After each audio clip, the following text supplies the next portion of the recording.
Mr. Sharael Taha.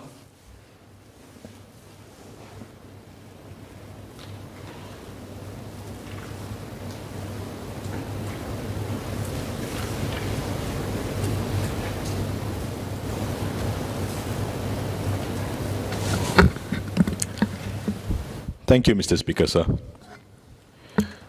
Today, Singapore is ranked as one of the countries with the highest life expectancy, and we stay healthier for longer even as we grow older. However, like many other developed countries, our population and workforce are aging rapidly. The Retirement and the Re-employment Bill enables seniors who wish to continue working to do so, allowing them to stay active and contribute to the economy. The bill will also enable businesses to tap on this experienced pool of workers. I am in support of this bill. However, to meet the intent of the bill, raising the retirement and the re-employment age must be accompanied by the efforts to reduce and eventually eliminate the barriers to a truly age-friendly labor market. I would like to propose 3 key areas for improvement. Firstly, expediting the legislation of fair employment practices. Secondly, promoting a fundamental shift in our HR policies. And thirdly, the community effort to redesign jobs that leverage on the strengths of our seniors.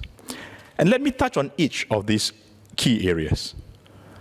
Firstly, we have to expedite legislating the TAFEP guidelines on fair treatment at the workplace to protect and provide opportunities to our senior workers. In the tripartite guidelines on fair employment practices, it states, and I quote, "Employers should not stipulate age as a requirement for employment unless there are legal or regulatory requirements which must be stated clearly.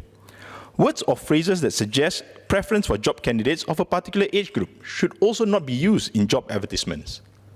Examples include young or youthful work environment. However, a cursory check on recruitment websites show a clear age bias. On JobStreet, a job posting for a quantity surveyor describes the job highlights as good career advancements, young and positive work environment.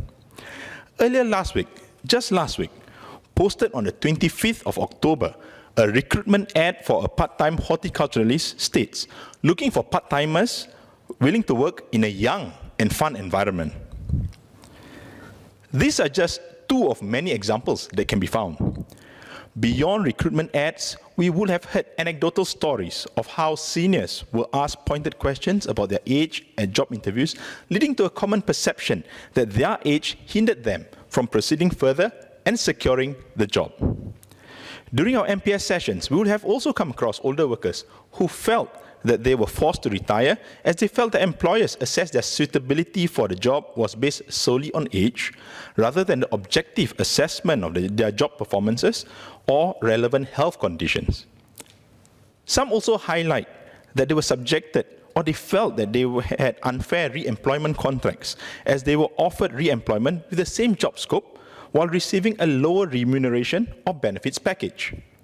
Hence, to meet the intent of the extension, Hence, to meet the intent on the extension of the re-employment and retirement age, this amendment must be accompanied with legislation to ensure fair treatment for our senior workers.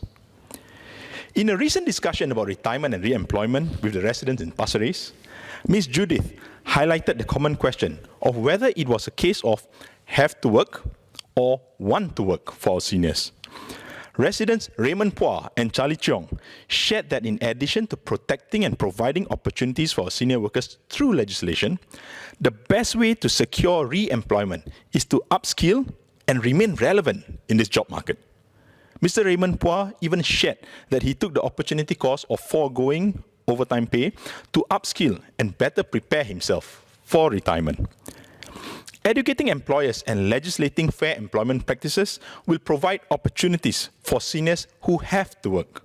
However, to create a suitable environment for seniors who want to work, we must drive fundamental changes in our HR policies.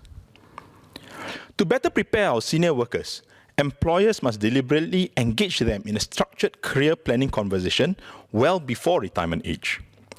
Job requirements must be clearly defined, along with relevant skills required such that workers are aware of the prerequisites for future re-employment. This will allow workers to add value to the organization even as they mature. There should not be a case where age is used to assess the worker's suitability for the job. Hence, it is crucial that the extension of the re-employment and the retirement age must be accompanied with employers spending time developing a retirement and training plan for our maturing workers. For example, given that digital competencies are enablers for re-employment, can the ministry consider basic digital skills training as a prerequisite for our senior workers in preparation for retirement? Another area to look into is the feasibility and the adoption of flexible work arrangements that are already commonly practiced around the world. Most of us start work in our 20s, and as we reach retirement, we will have spent 40 years or more working. By then, there will be less financial pressure as our children will be independent and will likely want to spend more time outside of the work environment and enjoy a better quality of life as we head towards a full retirement.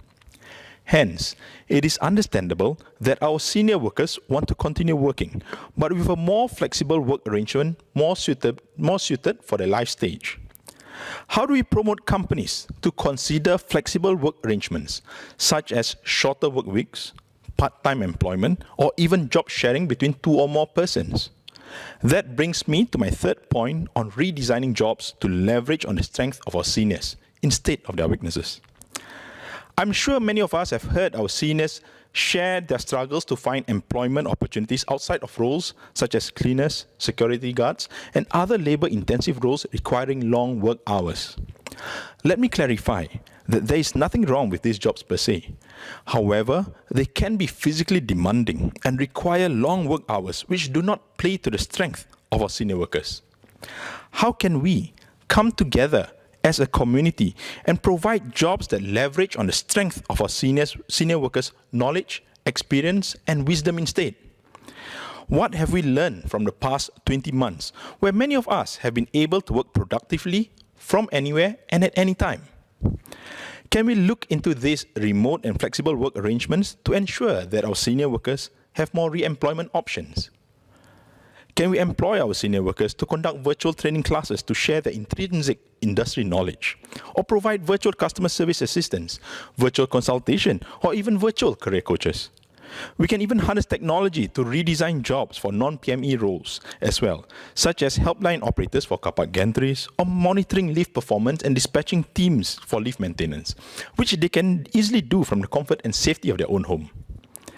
We must redesign jobs to leverage on the strength of our seniors. This will provide better opportunities for re-employment and at the same time unlock this potential human capital to support our workforce. Failure to do so would mean that a significant portion, a third of our workforce, not being properly and purposefully allocated to add value to our economy. For this to be successful, we must work together. Employers must be willing to spend time to restructure jobs, mature workers must be willing to train, while our unions continue to encourage and assist, and government agencies must provide structural support for this transformation. Though there are many job design initiatives in various industries, such as in cleaning and retail, how do we get more companies on board?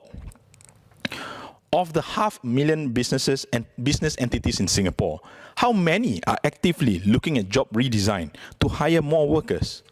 And given that job redesign takes a lot of effort and guidance, does the ministry have sufficient resources devoted to this end? And as a community, how do we encourage and adopt the right mindset to feel responsible in creating these employment opportunities for our senior workers? I would also like to highlight that although there are many support schemes available, it is difficult to make sense of all the information available on the MOM website. Can the ministry consider making it more user-friendly by streamlining the available information to assist companies? I spelled out ways to create an age-friendly labour market. Arguably, this takes considerable commitment of time and resource, which many of our SMEs can ill afford. This means that SMEs may simply not have sufficient bandwidth to understand the full range of fair employment practices, nor have the time and experience to implement career planning and redesign programs. Given that SMEs account for an estimated 2/3 of employment, we need to make the education process easier for our SMEs. Can the ministry consider requiring all HR practitioners of organizations having more than one employee to attend a course on understanding fair employment practices before they are allowed to recruit employees, and designate at least one employee of the organization as a fair employment practices champion, similar to what we have for safety at the workplace? Mr. Speaker, in Malay, please. Pindaan kepada rang undang-undang ini akan membolehkan warga emas yang ingin terus bekerja untuk melakukan sedemikian. Memandangkan bilangan penduduk di Singapura semakin menua, pindaan ini juga akan membolehkan perniagaan-perniagaan untuk memanfaatkan golongan pekerja ini yang kaya dengan pengalaman. Namun, bagi memenuhi tujuan rang undang-undang ini, kenaikan kepada umur persaraan dan pengambilan pekerja semula mesti dilengkapkan dengan undang-undang anti-diskriminasi umur seperti yang diadakan di garis panduan TAFEP supaya kita dapat melindungi pekerja warga emas kita. Kita juga harus mengubah minda dan dasar-dasar sumber manusia ataupun HR seperti mengadakan susunan kerja yang fleksibel atau perancangan kerjaya untuk pekerjaan semula. Kita juga harus berusaha untuk membentuk semula pekerjaan-pekerjaan yang memanfaatkan kekuatan warga emas kita supaya kita dapat menyediakan lebih banyak peluang untuk pekerja warga emas. In conclusion, Mr. Speaker, sir, the proposed amendments enable seniors who wish to continue working to do so. Given our aging population, it also enables businesses to tap on this experienced pool of workers. However, to meet the intent of the bill, raising the retirement and the re-employment age must be accompanied by efforts to reduce and eventually eliminate the barriers to a truly age-friendly labour market. We must expedite the necessary legislation to protect our senior workers and implement fundamental changes in our HR policies. We have to look into redesigning jobs to leverage on the strength of our seniors. Together, we must look at this challenge holistically and realize that we all have a part to play in this solution. With that, Mr. Speaker, sir, I support the amendments to the bill. Thank you.